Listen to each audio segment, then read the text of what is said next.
right. Contingencies in a real estate contract. Thrilling. I know. So buyers tend to love these, and sellers look at them like a rancher looks at a gate that might be latched. Technically speaking, a contingency is just a condition that has to be met before a sale can be moved forward. Think of it like a safety net built into the contract. Some of the big ones that you'll see or have already heard of are financing contingencies, appraisal contingencies, and then sometimes a buyer needs to sell their current home first. Now, the buyer side of things, contingencies are fantastic. They're protection.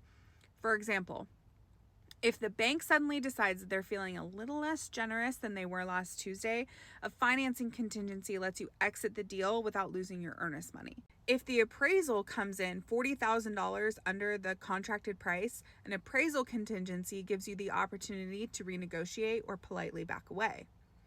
And if you need the money from your current home to buy the next one, which is very common, a home sale contingency keeps you from accidentally owning two homes, which sounds impressive until the mortgage payments show up. So for buyers, contingencies are often the responsible thing to do. But here's where it gets just a tiny bit interesting. From the seller's perspective, contingencies introduce uncertainty. Every contingency is another moving part in the deal. So it's another step where something could stall out, fall apart, or just get weird. So if your offer reads like, I totally like your house and I'll absolutely buy it, but the bank needs to agree and also the appraisal needs to come in at value or more. And my house also needs to sell, but it's not on the market yet and it's really not even market ready and I have a lot of things to do. And then obviously the universe.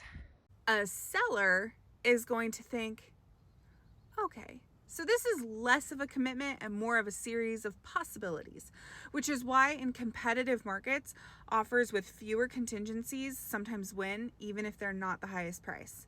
Certainty has value. So contingencies are a balancing act. They're incredibly useful and they're a wonderful protection for buyers. But the goal isn't to stack every single safety net imaginable. The goal is to write a contract that protects you without accidentally scaring off the seller.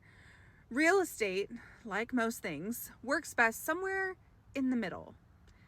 You want to be not too reckless and not entirely bubble wrapped.